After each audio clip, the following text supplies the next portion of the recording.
Hi guys, Jeff at Slavens Racing. Just want to show you my latest build here. I'm calling it a Mini-Mule. It's a 2020 Beta 200. The 2020s, 21s, and 22s are all the same bike. I mean, they've got different plastic colors, but other than that, they're the same bike. And so I bought this used from a friend. I bought it just as a project because I wanted to learn more about this bike and do a build on it. So I started out with focusing on the performance part of it, and I'll get to that in just a minute. But first I want to show you this side of the bike and show you some of the things that I did to it. So obviously I switched it from the white plastic to the red plastic. See if you can see that all right. Yep. And then I put a nice graphics kit on it. I think it's one of the best looking bikes I've built, actually. It's also got a Fmf Gnarly Pipe. That definitely added to the low end grunt. Now the clutches on these things are known to have issues. The problem with them is they drag. You stick them in gear and they want to take off, or you come up to a stop and they want to keep pulling, and you definitely cannot find neutral. So this says Enduro Spec on the forks. That's a tuner here in northern or central Colorado, and he revalved these forks for the previous owner. The shock is still stock, and I've ridden this bike quite a bit. It's a fun little bike to ride, and I'm 215 without gear, 240 with gear. And after I got done building it, tuning it, and pumping up the motor, it pulls me just fine up in the mountains.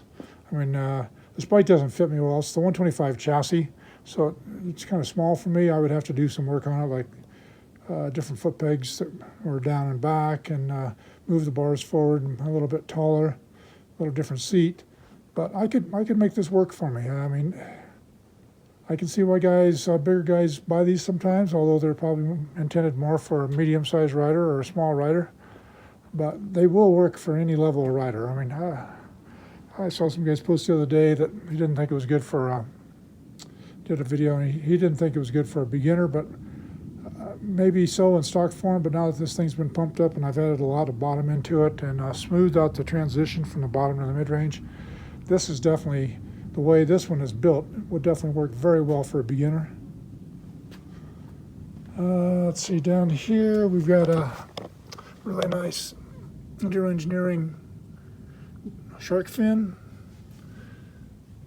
and I put some plastic guards on the swing arm, and I put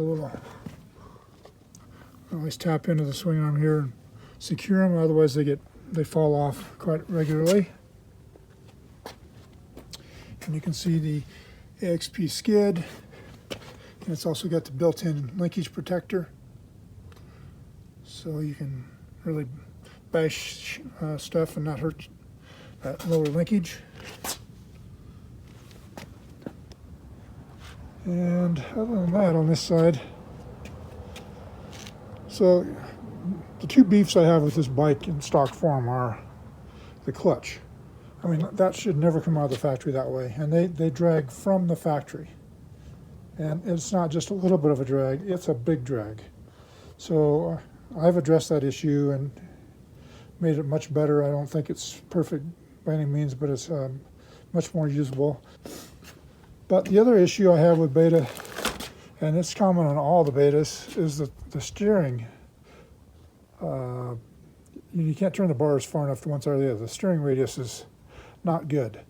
I mean, it's like turning a Mack truck around a corner the way they come from the factory. It's absolutely ridiculous. And if you're on a switchback trail, you couldn't do the switchbacks, especially going downhill. So I looked online to see what guys are doing. It seems like everybody had the same solution, and that was denting the radiators. Well, that would kind of piss me off if I spent a bunch of money on a bike and then I had to go take a hammer and a socket to the radiators and bash on them. But you can see here, hopefully you can see this in the video, I've dented this. So I took a really big socket, I think it was like a 32 or 36 millimeter socket, and I held it there, and then I hit this socket with a hammer and cave this in. You do not have to heat them, these tanks are soft. And then the Enduro Engineering radiator guards were not designed for this dent, so I cut these slots in here, ground that out with my porting tool. You could do that with a Dremel. So that pretty much fixed the steering radius issue. Also put some really nice Enduro Engineering Moto Roost open-ended handguards on here. I really like the way these mount because, let me go back over here. Because they, you just remove the caps off the brake master cylinder and the clutch master cylinder, and then they just bolt right onto that. As you can see right there. So it doesn't take up any extra real estate on your bar. You know, it gives you lots of room on your bar for other things. It's just a nice, clean setup. They're very functional. You know, they're not going to give you the protection of a full wraparound guard, but if you want open-ended, this is the way to go. And I've ridden this thing at nighttime, and I was pretty impressed with the headlight on it. It doesn't look a lot different than a KTM one, but I think the reflector, you know, the piece on the inside there, and then the lens, I think those are better than what the KTM has, because this light's pretty decent at nighttime. I mean, it's definitely not as good as the LED lights, but it's much better than the normal ones that are like a weak flashlight. Alright guys, so I'm going to move over to the other side here. Give me just a second.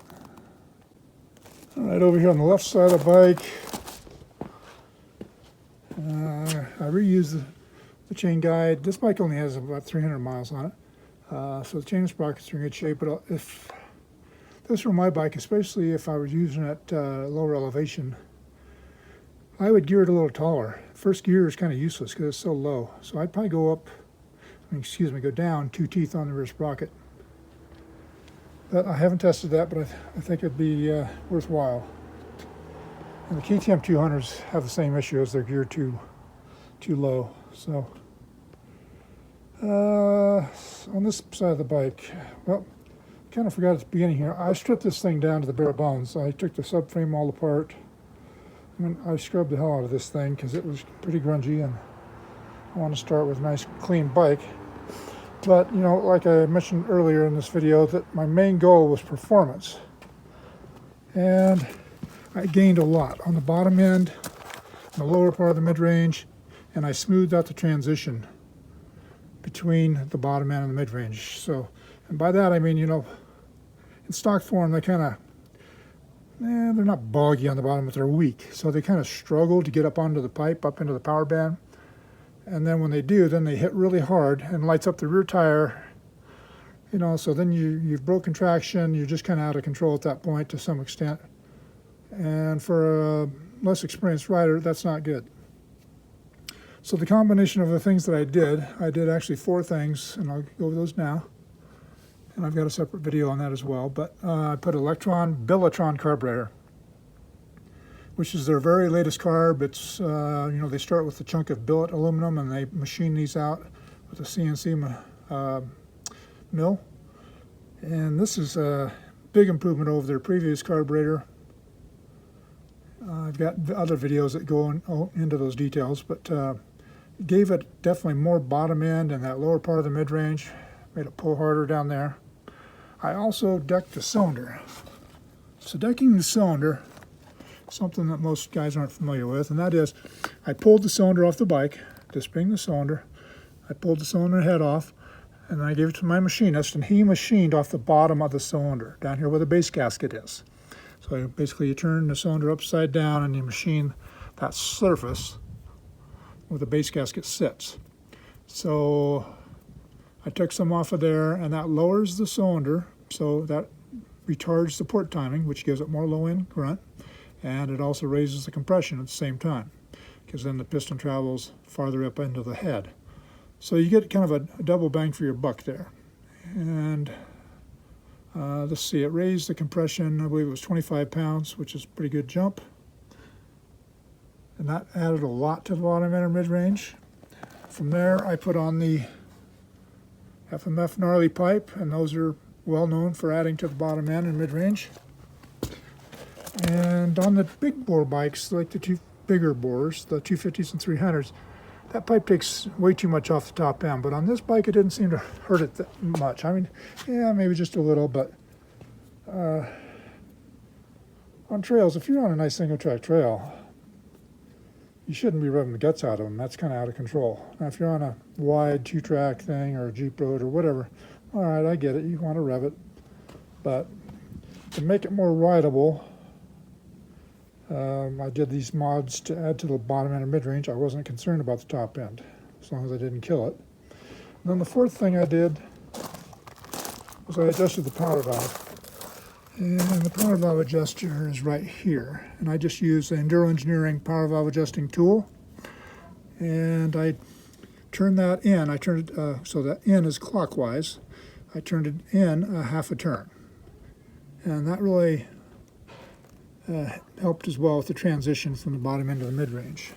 So the combination of the power valve adjustment, the pipe, the carburetor, and the cylinder decking, this thing is totally different than it was when I got it. I really didn't like riding it when I got it. It was just too weak on the bottom, had too much of a hit going in the middle.